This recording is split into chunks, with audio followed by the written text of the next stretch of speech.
तो चलिए फ्रेंड, जितने भी छात्र एग्जाम देने वाले हैं यहाँ पे 20 फरवरी को आप सभी का यहाँ पे मातृभाषा हिंदी का एग्जाम्स है बिहार बोर्ड से मैट्रिक छात्रों के लिए। तो सभी छात्र इस वीडियो को अंत तक जरूर देखिएगा, चाहे आप प्रथम पाली में एग्जाम दे रहे हो या फिर द्वितीय पाली में। ठीक है, दोनों छात्रों के लिए वीडियो काफ़ी इंपॉर्टेंट होगा। फुल मार्क्स आप लोग को 100 मार्क्स पूछे जाते हैं, समय दिए जाएंगे 3 घंटे 15 मिनट। 100 ऑब्जेक्टिव रहेगा, जिसमें से सिर्फ और सिर्फ आपको 50 का जवाब देना है चुन चुन के, जो आपको ईजी लगते हैं। वो MR शीट आप लोग को दिया जाता है। ठीक है, उसमें आप लोग को जो भी आपको सही रहेगा उसमें आप लोग को यहाँ पे भरना रहेगा। ठीक है, तो चलिए हम लोग एक एक प्रश्न यहाँ पे देखते हैं। प्रथम पाली और द्वितीय पाली दोनों छात्रों के लिए यहाँ पे हिंदी का काफ़ी इंपॉर्टेंट वायरल टाइप क्वेश्चन, जो आप सभी के एग्जाम्स में काफ़ी सारे क्वेश्चन यहीं से देखने को मिलेंगे। ठीक है, अंत तक सभी देखना, वीडियो को लाइक कर लीजिए, चैनल को सब्सक्राइब करके बेल आइकन को प्रेस कर दीजिएगा, ताकि इसी तरीके से हम लोग नए वीडियो लेकर आऊँगा तो नोटिफिकेशन आपको मिलते रहेंगे। आंसर की के साथ हम लोग यहाँ पे लेकर आते हैं क्वेश्चन। ठीक है, तो चलिए वीडियो को सभी शेयर कर दीजिएगा। पहला प्रश्न हम लोग देखते हैं, बिना किसी अंत तक सभी देख। ठीक है, वीडियो को अंत तक सभी देखना, एक एक प्रश्न यहाँ पे इंपॉर्टेंट। चलिए हम लोग सबसे पहले यहाँ पे ऑब्जेक्टिव टाइप क्वेश्चंस देखते हैं, उसके बाद मैं आप लोग को यहाँ पे सब्जेक्टिव बताऊंगा। काफ़ी सारे क्वेश्चंस यहाँ पे हम लोग लेकर आते हैं, इसलिए चैनल को सब्सक्राइब कर लीजिएगा, ताकि आपको नोटिफिकेशन समय पर मिल जाएगा और आप आसानी से उस क्वेश्चंस को देख पाएंगे। ठीक है, पहला प्रश्न देखते हैं कि the rise and fall of the Hindu women किसकी रचना है। ये जो लिखा गया है चैप्टर, ये किनके द्वारा लिखा गया है? नलिन बिलोचन शर्मा, मैक्स मुलर, हजारी प्रसाद द्विवेदी या फिर भीमराव अंबेडकर। तो सही उत्तर यहाँ पे हो जाएगा भीमराव अंबेडकर जी के द्वारा ये लिखा गया है। जो आप लोग को जाति प्रथा जो चैप्टर है, श्रम विभाजन और जाति प्रथा, उन्हीं के द्वारा ये लिखा गया है। ठीक है, भीमराव अंबेडकर जी के द्वारा। अगला है कि सेन साहब की नई मोटर कार किस रंग की थी। देखिए, सेन साहब की जो नई मोटर कार है वो था आपका काले रंग की। तो ऑप्शन नंबर यहाँ पे 2 का ए हो जाएगा। चलिए थर्ड नंबर प्रश्न देखते हैं। कहा गया है कि मैक्स मुलर की दृष्टि में सर्वविध संपदा और प्राकृतिक सौंदर्य से परिपूर्ण कौन सा देश माना गया है। तो सही उत्तर हो जाएगा यहाँ पे बी, भारत। ये काफ़ी इंपॉर्टेंट प्रश्न है, इसको आप लोग ध्यान में रखिएगा। ये तीसरा नंबर क्वेश्चन 100% पूछेगा। ठीक है, फोर्थ नंबर है कि मनुष्य में जो घृणा है, जो अनायास बिना सिखाए आ जाती है, वह पशुत्व का घोतक है, और अपने को संयत रखना, दूसरे के मनोभावों का आदर करना मनुष्य का स्वधर्म है। डैश यह पंक्ति किस शीर्षक पाठ के द्वारा ली गई है। ठीक है, तो ये लिया गया है आपका परंपरा का मूल्यांकन या फिर आबिन्यो। तीसरा ऑप्शन देखते हैं यहाँ पे, नाखून क्यों बढ़ते हैं, या फिर शिक्षा और संस्कृति। देखिए ये पशुत्व, देखिए यहाँ पे आ गया ना, ये पशुत्व, ये जितने भी शब्द हैं दोस्तों, ये आपसे लिया गया है नाखून क्यों बढ़ते हैं। ठीक है, तो ये हजारी प्रसाद द्विवेदी जी के द्वारा लिखा गया चैप्टर है। 4 का से उत्तर का जाएगा सी। 5 नंबर है कि मैंडलिफ किसकी रचना है। देखिए मैंडलिफ जो है किनके द्वारा लिखा गया है, तो ये लिखा गया है गुणाकर मूले के द्वारा। ठीक है, चलिए अगला प्रश्न देखते हैं कि देवगिरी के यादव शासकों के लेख किस लिपि में लिखे गए हैं। तो ये लिखे गए हैं आपका नंदी नागरी लिपि में। अगला है कि लेखक अमरकांत को किस लेखन के लिए साहित्य अकादमी पुरस्कार प्राप्त हो चुका है। तो ये है कथा लेखन के क्षेत्र में, ऑप्शन नंबर बी। अगला देखते हैं कि बहादुर कैसा लड़का था। तो बहादुर जो था वो आपका एक हंसमुख और मेहनती लड़का था। तो ऑप्शन नंबर यहाँ पे सी। अगला है यहाँ पे कि जो महत्व ऐतिहासिक भौतिकवाद के लिए इतिहास का है, वही आलोचना के लिए साहित्य की परंपरा का है। यह पंक्ति किस शीर्षक पाठ के द्वारा ली गई। देखिए यहाँ पे परंपरा आ गया, तो ये समझिए तो परंपरा का मूल्यांकन चैप्टर से लिया गया है। तो 9 का डी जो है यहाँ पे करेक्ट हो जाएगा। अगला देखते हैं कि कौन आमलेट नहीं खाता था। तो आमलेट जो है यहाँ पे वो नहीं खाता था, तो सही उत्तर हो जाएगा बाबूजी, ऑप्शन नंबर 10 का सी। चलिए 11 नंबर देखते हैं कि अशोक वाजपेयी के पिता का नाम क्या था। देखिए अशोक वाजपेयी जी के पिता का नाम था परमानंद वाजपेयी, ऑप्शन नंबर 11 का सी यहाँ पे करेक्ट हो जाएगा। 12 देखते हैं कि विलनव क्या है। तो देखिए विलनव जो है यहाँ पे वो फ्रांस का एक छोटा सा गांव है यहाँ पे। तो 12 का सही उत्तर क्या हो जाएगा, डी। चलिए अगला प्रश्न देखते हैं। कहा गया है कि लेखक को गीले कपड़ों में देखकर कौन नाराज हुई। देखिए लेखक को गीले कपड़ों में देखकर जो नाराज हुआ था वो दीदी थी, ऑप्शन नंबर यहाँ पे बी करेक्ट हो जाएगा। 14 नंबर देखते हैं कि लेखक यतीन्द्र मिश्र का जन्म कब हुआ था। देखिए लेखक यतीन्द्र मिश्र का जन्म अगर पूछा जाएगा तो सही उत्तर हो जाएगा 1977 ईस्वी में हुआ था। अगला है कि लेख जीवन के आरंभिक दिनों में बिस्मिल्लाह खां को संगीत के प्रति आसक्ति कैसे हुई। ठीक है, तो ये गिरजा देवी के संगीत से। तो ऑप्शन नंबर क्या हो जाएगा यहाँ पे 15 का ए। 16 है कि काशी किसकी पाठशाला है। तो काशी जो है ये पाठशाला है आपका संस्कृति की, ऑप्शन नंबर यहाँ पे जो है बी करेक्ट हो जाएगा। अगला प्रश्न देखते हैं कि राष्ट्रपिता महात्मा गांधी का जन्म कब हुआ था। देखिए राष्ट्रपिता महात्मा गांधी का जो जन्म हुआ था ये 1869 ईस्वी में हुआ था, ऑप्शन नंबर सी। 18 नंबर है कि गांधी को महात्मा किसने कहा था। बहुत ही शानदार प्रश्न है ये। सबसे पहले रविंद्रनाथ टैगोर ने, रविंद्रनाथ ठाकुर भी कहीं कहीं लिखा होगा। अगला यहाँ पे कि किसका विवादास्पद महाभारत पहले पहल प्रस्तुत किया जाने वाला था, तो सही उत्तर हो जाएगा पीटर ब्रूक का, ऑप्शन नंबर 19 का ए। 20 नंबर है कि बिरजू महाराज सबसे बड़ा एग्जामिनर या जज किसे समझते थे, तो सही उत्तर हो जाएगा अपनी अम्मा को, अपनी माँ को, ऑप्शन नंबर बी। अगला प्रश्न है कि द का उच्चारण स्थान क्या है। देखिए द, त थ द ध न, ठीक है, और एक होता है ट ठ ड ढ न। देखिए त थ द ध न अगर पूछा जाएगा तो ये आपका हो जाएगा यहाँ पे किससे, ओष्ठ से या फिर मूर्धा से, ठीक है। देखिए यहाँ का सही उत्तर हो जाएगा आपका दंत। अगर तव यहाँ पे त वर्ग जितने भी त थ द ध नहीं है, ये सारे आपका दंत से बोला जा रहा है, ठीक है।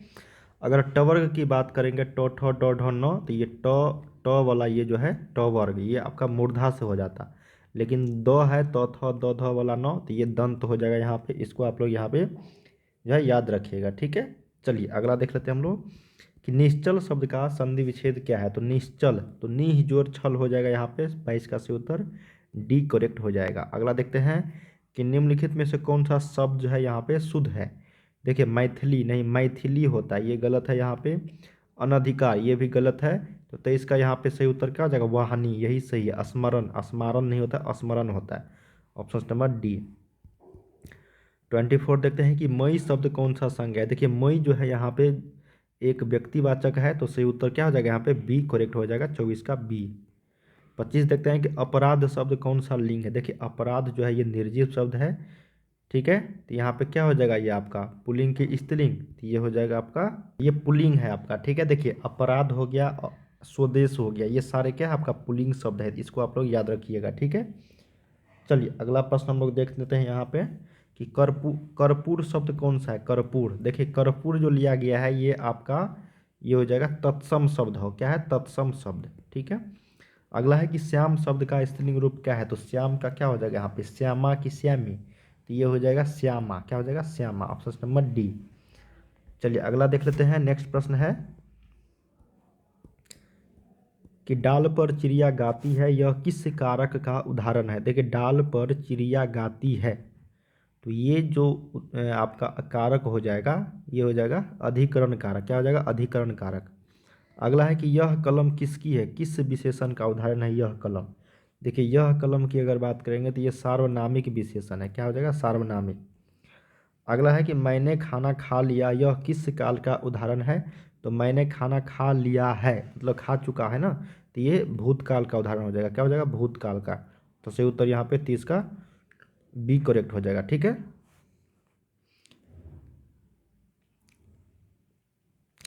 क्योंकि देखो यहाँ पे दो तरह से शब्द बने, अगर मैंने खाना खा लिया है तो ये भूतकाल, अगर मैं खाना खा रहा हूँ तो वर्तमान काल, मैंने खाना खाए मैं खाना खाऊंगा तो ये भविष्यत काल हो जाता, ठीक है। इसको ध्यान में रखना आप लोगों को। चलिए अगला देख लेते हैं कि पुष्प शब्द क्या है। तो देखिए पुष्प शब्द जो है यहाँ पे तद्भव है, तत्सम है, देशज है, विदेशज है, तो 31 का सही उत्तर हो जाएगा तत्सम शब्द। अगला है कि ऐसे शब्द जो यौगिक तो होते हैं पर अर्थ के विचार से अपने सामान्य अर्थ को छोड़ किसी परंपरा से विशेष अर्थ के परिचायक होते हैं, उसको हम लोग क्या बोलते हैं, उसको हम लोग बोलते हैं योगरूट शब्द। पराजय शब्द में उपसर्ग क्या है। तो पराजोर जय, क्या हो जाएगा यहाँ पे सही उत्तर 33 का ऑप्शन नंबर डी करेक्ट हो जाएगा, परा उपसर्ग। अगला है त्यागी शब्द में प्रत्यय। देखिए त्यागी, तो यहाँ पे कौन सा प्रत्यय है 34 में, तो ई प्रत्यय है, त्याग जोड़ ई त्यागी। अगला है कि चाचा का विशेषण क्या होगा। तो कि चाचा का विशेषण की अगर हम लोग बात करेंगे तो 35 का चचेरा हो जाएगा, क्या हो जाएगा चचेरा। शूल पानी, देखिए शूल पानी हो गया, चक्र पानी हो गया, ये सारे जितने भी शब्द है ये आपका बहुव्रीहि समास हो गया, ठीक है। वीणा पानी हो गया। अगला शब्द है, अगला क्वेश्चन है कि निम्नलिखित में से शुद्ध वाक्य कौन सा है। राम ने पुस्तक खरीदा, राम पुस्तक खरीदा, राम ने पुस्तक खरीदी, इनमें से कोई नहीं। तो सही उत्तर क्या हो जाएगा यहाँ पे राम ने पुस्तक खरीदा, ऑप्शन नंबर 37 का ए जो है ये शुद्ध वाक्य है। अब द्रव्यवाचक, देखिए द्रव्यवाचक संज्ञा इसमें से क्या है, पत्थर है, दूध है, गांव है, शहर है, सही उत्तर हो जाएगा यहाँ पे दूध, ऑप्शन नंबर बी। अगला देख लेते हैं कि उसने अपने भाई का घर खरीदा, किस वाक्य का उदाहरण है। तो उसने अपने भाई का घर खरीदा, तो ये सरल वाक्य हो जाएगा, क्या हो जाएगा सरल वाक्य। नेक्स्ट प्रश्न है कि सजीव का विलोम क्या होगा, तो सजीव का निर्जीव हो जाएगा, ऑप्शन नंबर बी। जपूजी किसकी रचना है, जपूजी। देखिए जपूजी की अगर बात करेंगे तो ये आपको बुक का क्वेश्चन है, ये हो जाएगा गुरु नानक की। अगला है, अब आप लोगों का जितने भी क्वेश्चन आ रहे हैं इसे पद खंड से आ रहा है, मतलब कविता से आ रहा है, ठीक है। अगला है कि जटा मुकुट तन भस्म लगाई वसन छोड़ी तन नगन भाया, किस कविता की पंक्ति है, तो ये पंक्ति जो है आपका राम नाम बिनु बीरथे जगी जन्मा, ऑप्शन नंबर 42 का सी करेक्ट हो जाएगी। 43 देखते हैं कि रसखान रचित प्रेम वाटिका किस प्रकार की रचना है। देखिए रसखान रचित प्रेम वाटिका जो है ये आपका प्रेम निरूपण संबंधी की रचना है, तो 43 का क्या हो जाएगा यहाँ पे डी। 44 देखते हैं कि इनमें से किनका सवैया और धनाक्षरी अत्यंत प्रसिद्ध है। 4 ऑप्शन दिए गए हैं नीचे यहाँ पे, घनानंद की, प्रेमधन की, गुरु नानक या फिर इनमें से किसी की नहीं। 44 का सही उत्तर के साथ चलेंगे हम लोग, तो यहाँ पे हो जाएगा आपका घनानंद की। नेक्स्ट प्रश्न है यहाँ पे कि रसिक समाज की स्थापना किसने किया था, तो रसिक समाज की अगर स्थापना की बात करेंगे हम लोग तो ये किया था घनानंद, तो 45 का भी ए करेक्ट हो जाएगी। वीणा किन की रचना है, देखिए वीणा जो है यहाँ पे ये आपका रचना सुमित्रा नंदन पंत जी की है, ऑप्शन नंबर यहाँ पे सी। अगला प्रश्न देखते हैं, रामधारी सिंह दिनकर जो बिहार के या फिर भारत के राष्ट्रकवि कहे जाते हैं, जिनका जन्म बिहार के सिमरिया में हुआ था, बेगूसराय जिला में 1908 ईस्वी में हुआ था। कब हुआ था, 23 सितंबर 1908 ईस्वी को। अगला है कि अपने सामने शीर्षक काव्य संग्रह किन की रचना है, तो अपने सामने जो शीर्षक काव्य संग्रह जो रचना है ये लिखा गया है आपका कुंवर नारायण के द्वारा। अगला है यहाँ पे कि बूढ़ा चौकीदार वृक्ष कहाँ मिलता था। देखिए बूढ़ा चौकीदार वृक्ष की अगर बात करेंगे हम लोग तो ये मिलता था घर के दरवाजे पर। अगला है तुर्की के महाकवि नाजिम हिकमत की कविताओं का अनुवाद वीरेन डंगवाल ने किस रूप में किया है, तो ये किया है पहल पुस्तिका के रूप में, ऑप्शन नंबर सी। चलिए अब हम लोग यहाँ पे ऑब्जेक्टिव देख लिया, अब सब्जेक्टिव हम लोग देखते हैं लघु और दीर्घोत्तरीय प्रश्न, अंत तक सभी देखना। देखिए अगर दीर्घोत्तरीय आपको लघु और दीर्घोत्तरीय प्रश्न की बात करेंगे सब्जेक्टिव का, तो आपको सबसे पहले गद्यांश दिया जाएगा, उसमें आप लोग को 10 नंबर के प्रश्न पूछ जाएंगे, गद्यांश को पढ़ना है, उसी में से आपको जवाब देना है, सिंपल होते हैं, ठीक है। समझ में आ रही ना, 2 गद्यांश रहेंगे आप लोग को, जिसमें से आपको सिर्फ और सिर्फ 2 का जवाब देना होगा, ठीक है। देखो प्रत्येक प्रश्न 2 अंक के होंगे, तो ये सभी का आप लोग को जवाब देना होगा, जो 5 क्वेश्चंस रहेंगे जिसमें से आपको जवाब देना है 5 क्वेश्चंस का, 2-2 मार्क्स का रहेगा, ठीक है। चलिए अब आप लोगों को 2 गद्यांश रहते हैं 20 मार्क्स का, बहुत ही सिंपल होते हैं, सिर्फ आपको पढ़ना है और जवाब देते चलना है, समझ में आ रही ना। आगे रहेंगे आप लोगों को एक लेख लिखने के लिए, जिसमें वृक्षारोपण, मेरा विद्यालय, स्वच्छ भारत, व्यायाम के लाभ, पुस्तकालय, ये सारे इसमें से आपको एक लिख देना है। अगला है यहाँ पे कि अपने मित्र के पास एक पत्र लिखना है जिसमें कोरोना महामारी के कारण हुए नुकसान का वर्णन करना है, या फिर वृक्षारोपण के बारे में 2 छात्रों के बीच संवाद को लिखना है। एक बार समझ जाओगे किस तरीके से लेख लिखा जाता है, उस तरीके से आप लोग यहाँ पे लिख सकते हो, कुछ भी पूछा जाएगा। तो अब उसके बाद आप लोग को लघु उत्तरीय प्रश्न रहेंगे जो आपको 10 मार्क्स के रहेगा, ठीक है, उसमें से आपको लिखना है। टोटल 10 क्वेश्चन रहेंगे जिसमें से 5 का जवाब देना होगा, ठीक है। आशय आपको व्याख्या करने के लिए बोला जाएगा, तो 2 मार्क्स 2 क्वेश्चन यहाँ से रहेंगे आप लोग को 5 मार्क्स का। तो ये सब चीज़ यहाँ पे आप लोग का सिलेबस था लघु और दीर्घोत्तरीय का, ठीक है।